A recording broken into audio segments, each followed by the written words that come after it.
Olá pessoal, boa tarde, bom dia, dependendo da hora que vocês estão vendo aí. A gente vai falar um pouquinho hoje, continuar nessas matérias de direito constitucional, as práticas de direito constitucional que envolvem, muito mais que a Constituição, envolvem às vezes matérias constitucionais para poder trazer essas nuances, né?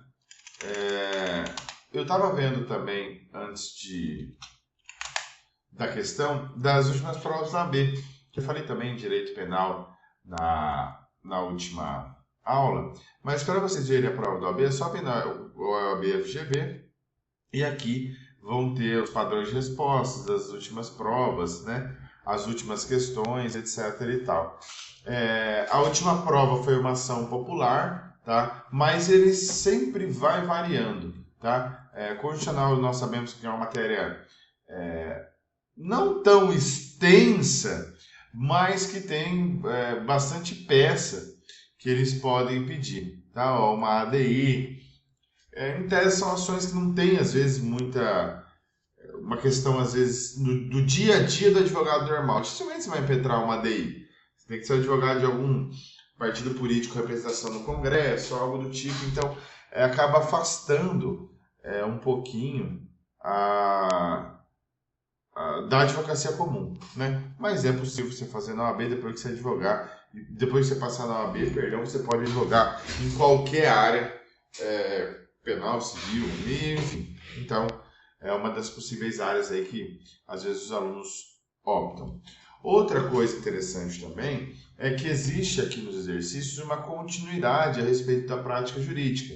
Então, desde o início, nós viemos tratando desse caso de uma alíquota de imposto de IPTU que foi aumentado de uma forma exacerbada, de uma vez só aumentou de 3% a 15%, falamos que se tratava de um ato confiscatório. Depois ela não pôde mais pagar o imposto, foi inscrito na dívida ativa, tá? Que atrapalha o quê? Às vezes a pessoa tem uma empresa, ela não consegue, às vezes, abrir uma empresa, não consegue crédito, tá? Isso atrapalha a vida da pessoa. Aí você, como advogada, propôs uma ação anulatória de débito, pedindo, inclusive, uma liminar, tá? Houve a sentença e a juíza jogou procedente a ação. Houve a impetração de um recurso de apelação pela Procuradoria, que você contrarrazoou no último encontro. Tiveram até alguns alunos que ficaram em dúvidas se existe, por exemplo, uma apelação ou qualquer recurso, o juiz ele te dá um prazo de contrarrazões àquele recurso. Isso quer dizer o quê? Quem tem direito de falar tem que ouvir também. Então, se a outra parte apelou, impetrou um recurso, a parte que recebe... o juiz ele falou, pela obviedade, se eu estou reclamando da decisão judicial, da sentença, da decisão interlocutória, é porque eu fiquei chateado, eu não concordei, eu perdi, eu fiz um pedido, o juiz não deu, eu fiz um pedido, o juiz deu parcialmente, então eu vou lá e entro com o meu recurso. A outra parte, ela tem o direito de defender-se também, por óbvio, entende? Logo, é dado o direito a contrarrazoar o recurso. As contrarrazões nada mais são do que isso.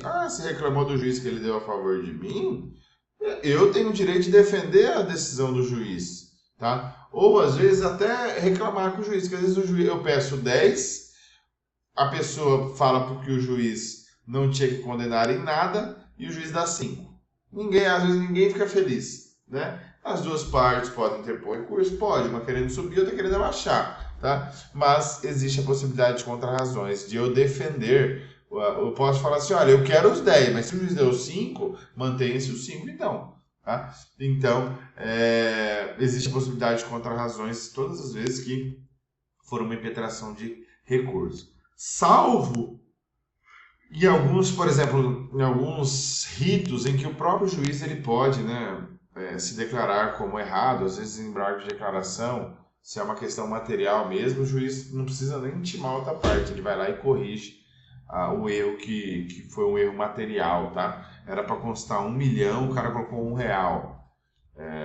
Então, às vezes erros materiais mesmo, a data, da sentença, o cara botou 10 de janeiro de 2043 e é 23. Então, esses erros materiais, né? Você não há um lapso gigantesco de discussão. O juiz pode tomar como errado e arrumar, tá? O relator não fundamentou sua decisão. Pelo amor de Deus, um absurdo. Tendo omitido qualquer julgamento a respeito da alegação de inconstitucionalidade da lei. Apenas julgou o recurso da parte provido na parte dispositiva. Aí é fácil.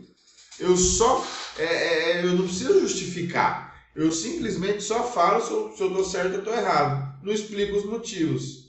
Aí, pelo amor de Deus. Diz sua decisão monocrática que não constou com quaisquer fundamentos. E, inclusive, no CPC, existem vários dispositivos sobre... Só fiz um corte aqui, porque eu vim buscar no CPC. O CPC ele traz muita questão da fundamentação como uma necessidade da sentença judicial. Tá? Fala, por exemplo, da apelação, deverá recorrer da nulidade da sentença por falta de fundamentação. Né? Os embargos de declaração também fala de fundamentação. Tem um artigo que fala na sentença que existe a necessidade... Não, em todas as decisões judiciais existe necessidade de fundamentação, tá? Tá aqui...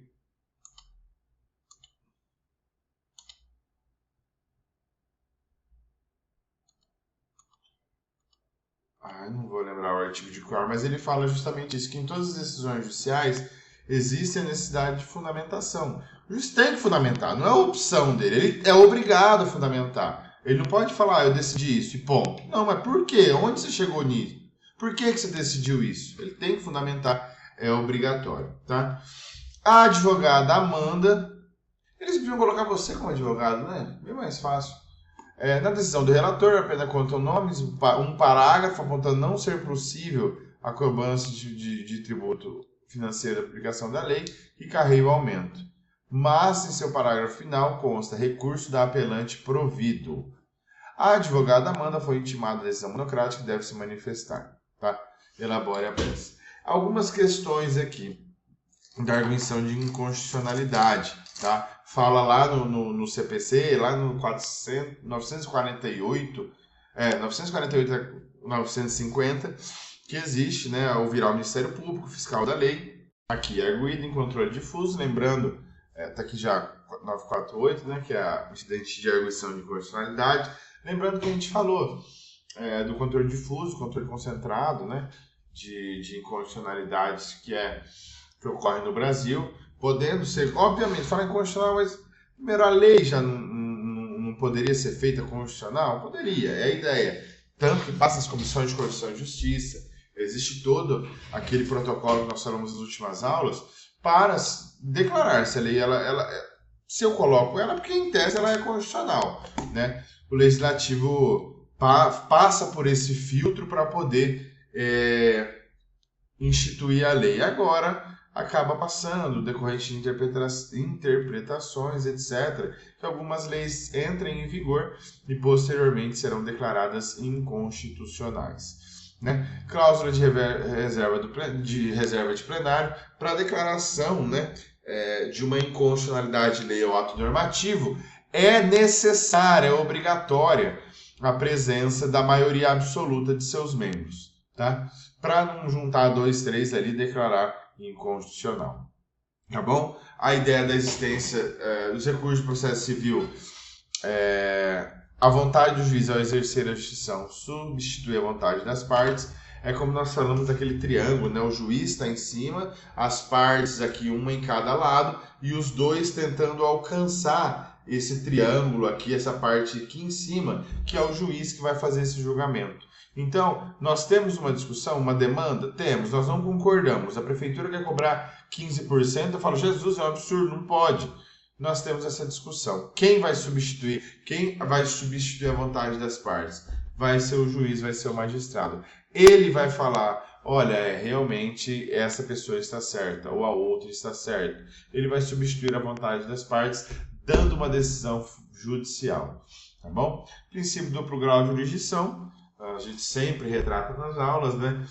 Sempre existe a possibilidade de impetração do duplo grau de jurisdição, tá? Então, eu posso sempre... não concordei com a decisão do juiz. Tudo bem, eu tenho a possibilidade de entrar para um órgão colegiado superior a este, que pode substituir a decisão judicial que foi dada já no processo. Sob regra, tá?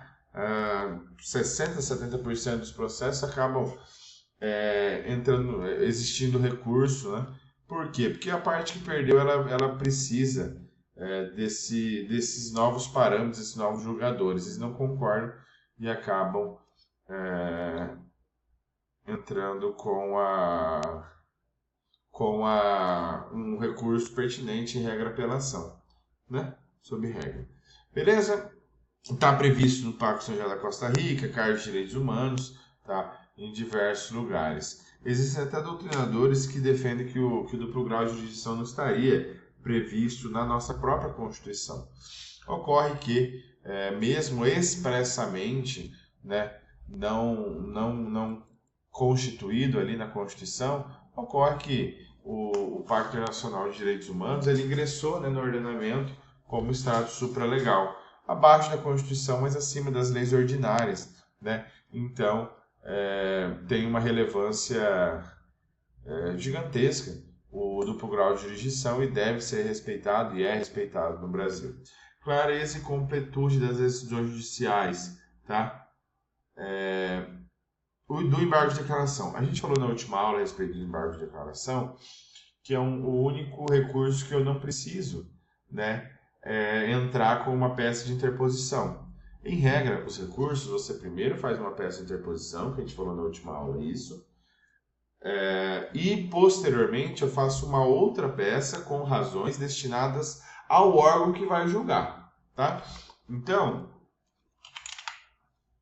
quando eu faço, por exemplo, um recurso normal, eu faço uma petição de interposição para o juiz acuó. Isso significa o quê? Para o juiz de primeiro grau, sob regra, né? A não sei que o processo já se inicie no Tribunal de Justiça, são as exceções, mas em regra eu faço a peça de interposição. Falando o quê? Ô juiz de primeiro grau, como você errou, eu estou entrando com recurso contra você, tá bom?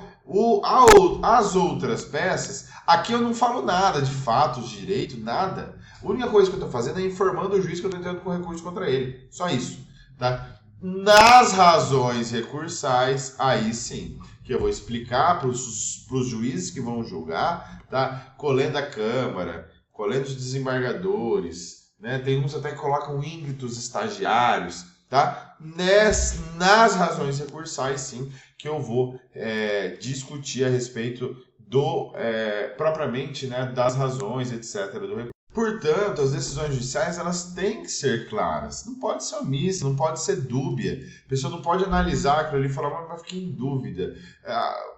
Igual nessa questão aqui, uma fundamentação rasa, pequena e ainda mais coloca no final lá algo... Se você for puxar aqui, fala uma fundamentação, não fundamentou, omitiu qualquer julgamento a respeito da inconstitucionalidade, apenas julgou o recurso provido na parte dispositiva e não contou com quaisquer fundamentos. Ou seja, ele falou, não, o recurso está certo. E só? Tá? E só? Tá? Como trata-se de uma decisão monocrática, eu tenho um recurso específico para entrar aqui. Por quê? Se eu tenho uma decisão do plenário, uma decisão de todos os desembargadores, eu posso entrar com um recurso extraordinário ou um recurso especial, STJ, STF. Como trata-se de uma decisão monocrática do tribunal, isso quer dizer o quê? O primeiro desembargador que pegou, que foi o relator, olhou e já deu a decisão. Eu tenho um recurso especial que não pode ser embargo de declaração para sentença obscura, etc. Pode, mas não embargo de declaração, por quê? Porque trata-se de decisão monocrática. Vou deixar vocês pensando um pouquinho, já volto com a resposta.